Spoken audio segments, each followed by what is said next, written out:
Hello दोस्तों, स्वागत है आपका कैंसर क्योर पर। मैं हूं वसीम खान। दोस्तों, इस वीडियो में मैं बात करने वाला हूं फॉलिक कैथेटेटर के बारे में।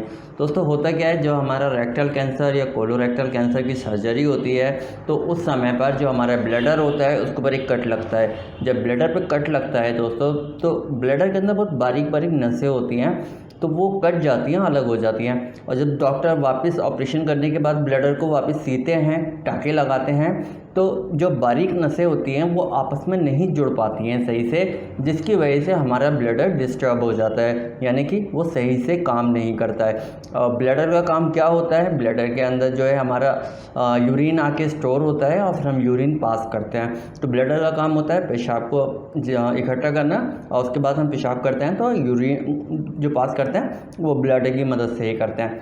तो ये सर्जरी होने के बाद नॉर्मली ये देखा जाता है कि ब्लैडर के ऊपर साइड इफ़ेक्ट्स आते हैं, जो साइड इफ़ेक्ट बहुत सारे होते हैं।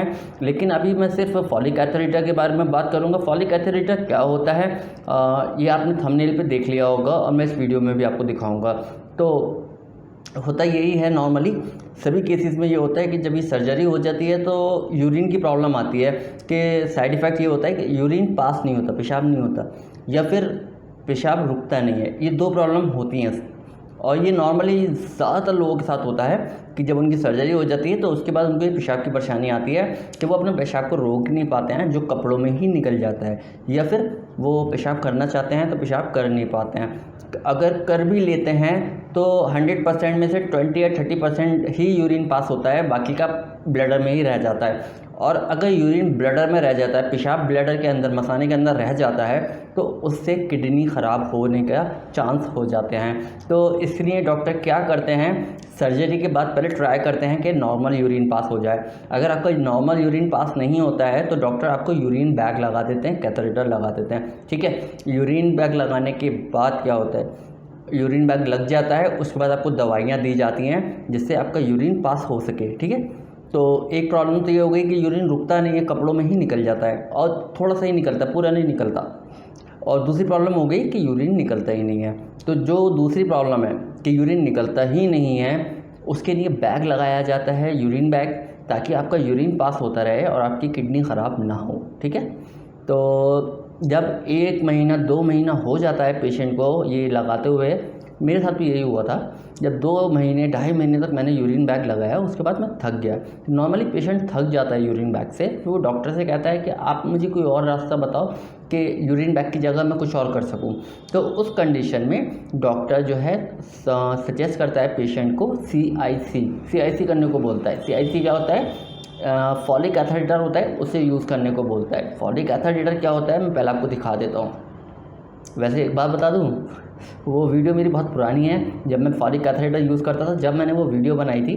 तो आप सिर्फ ये देख लो कि फॉलिक कैथेटेटर होता क्या है। अब उसके अंदर मैं क्या बोल रहा हूँ उस पर मत जाना, सिर्फ ये देख लेना फॉलिक कैथेटेटर होता क्या है। ये होता है वो पाइप, इसके अंदर ये आप देख रहे हैं आगे होल्स बने हुए हैं, इन होल्स के थ्रू ही यूरिन बाहर आता है। हमें ये एरिया पेनिस के अंदर डालना होता है, पूरा पाइप अंदर तक जाता है, और उसके बाद यहाँ से जो रुका हुआ यूरिन है वो बाहर निकलना शुरू हो जाता है। तो इस तरीके से हम रुका हुआ यूरिन अपनी बॉडी का पास करते हैं। फॉलिक कैथेटेटर, इसे बोलते हैं फॉलिक कैथेटेटर। ठीक है, इसको यूज़ करने के भी तरीके होते हैं। मैंने यूज़ किया है, महीनों यूज़ किया है, तो मैं इसके बारे में जानता हूँ। देखिए, सबसे पहली बात तो यह है कि फॉलिक कैथेटेटर जब आप यूज़ करते हैं तो एक कैथेटेटर को, एक ही पाइप को, देखो नॉर्मल लैंग्वेज में पाइप बोलेंगे उसे, तो एक ही पाइप को आप उसे 4-5 दिन से ज़्यादा यूज़ नहीं करना चाहिए, चेंज कर देना चाहिए। अगर आप चेंज नहीं करोगे तो पता है क्या होगा कि वो फॉलिक कैथेटेटर जो होता है वो, उसके अंदर चिकनापन ख़त्म हो जाएगा और फिर वो पेनिस के अंदर नहीं जाएगा। और ये फॉलिक कैथेटेटर जो है यूरिन पास करने के लिए यूज़ होता है, और इसके अंदर क्या होता है, ये लेडीज़ के लिए भी होता है और जेंट्स के लिए भी होता है, दोनों के लिए होता है, दोनों ही इसे यूज़ करते हैं। तो देखिए, इसको आप अगर 4-5 दिन में चेंज नहीं करोगे तो ये पुराना होने के बाद ख़राब हो जाता है, फिर ये अंदर नहीं जाता है पेनिस के, तो इसलिए आपको चेंज करना होता है। दूसरी बात, फॉलिक कैथेटेटर को यूज़ करने के लिए बहुत ज़्यादा ध्यान देना होता है कि उस पर बैक्टीरिया ना आए। तो आपको एक बॉक्स लेना होता है, सपोज़ आपने कोई नया लंच बॉक्स ख़रीद लिया या किसी भी तरह का एक बॉक्स ले लिया छोटा सा, तो आपने जब फॉलिक एसिड हीटर को यूज़ करा उसके बाद उसको अच्छे से धो लो, अंदर से भी और बाहर से भी, और उसके बाद उसे बॉक्स में रख दीजिए। पहले पानी झाड़ लीजिए उसका, उसके बाद उसे बॉक्स में रख दीजिए, और जो साथ में जेली आती है उसको भी बॉक्स में रख के बॉक्स बंद कर दीजिए। ठीक है, एक बात तो ये हो गई, मतलब बहुत अच्छे से स्टेरिलाइज़ करके उसे बॉक्स में रखना है। दूसरी बात, दिन में कम से कम 4 बार फॉलिक एसिड हीटर का यूज़ करना है। ठीक है, और तीसरा टिप देता हूँ मैं आपको कि होता क्या है, जब हम यूरिन पास करने जाते हैं, फॉलिक एसिड हीटर को यूज़ करने जाते हैं, तो होता है कि हम फॉलिक एसिड हीटर लगाते हैं, उसके बाद खड़े हो जाते हैं, यूरिन उसके अंदर से पास होता रहता है, 15-15 20-20 मिनट तक खड़ा रहना पड़ता है। तो इस चीज़ से बचने के लिए आप क्या कर सकते हो, मैं एक बात बताता हूँ। देखिए, अगर आपको थोड़ा सा भी यूरिन पास हो रहा है तो फॉलिक एसिड हीटर मतलब वो पाइप यूज़ करने से पहले आप बैठो टॉयलेट की सीट पे और पूरा जोर लगा के कोशिश करो यूरिन पास करने की। जितना ज़्यादा यूरिन पास हो जाए उतना यूरिन पास कर दो, उसके बाद उसको यूज़ करो कैथेटर को। क्यों? क्योंकि देखो, आप यूरिन अगर ब्लडर के अंदर भरा हुआ है और कैथेटर लगाओगे तो देखो कैथेटर में बहुत धीरे धीरे पेशाब बाहर आता है, तो आपको बहुत देर तक खड़े रहना पड़ेगा।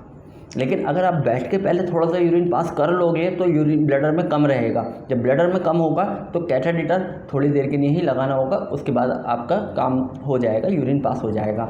दिन में 4 बार फॉलिक एसिड हीटर को यूज़ किया जाता है। दूसरी बात, एक बात और बताता हूँ। सपोज़ ये हमारा फॉलिक एसिड हीटर है, ठीक है, अभी मेरे पास है नहीं वो, क्योंकि मैं यूज़ नहीं करता हूँ ये पहले, तो इसे मान लेते हैं ये फॉलिक एसिड हीटर है।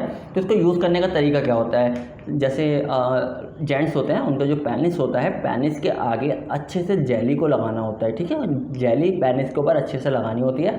उसके बाद कैथेटर हीटर के ऊपर जेली बहुत अच्छे तरीके से लगानी होती है, खूब अच्छे से चिकना करना होता है इसको। ठीक है, उसके बाद इसको पेनिस के अंदर इस तरीके से धीरे धीरे डाला जाता है। ऐसे धीरे धीरे आप इसे पूरा पेनिस के अंदर डालोगे तो ये पूरा पहुंच जाएगा। जब ये पूरा पहुंच जाएगा तो ये जो बाहर का एरिया है यहाँ से आपका यूरिन पास होना शुरू होगा।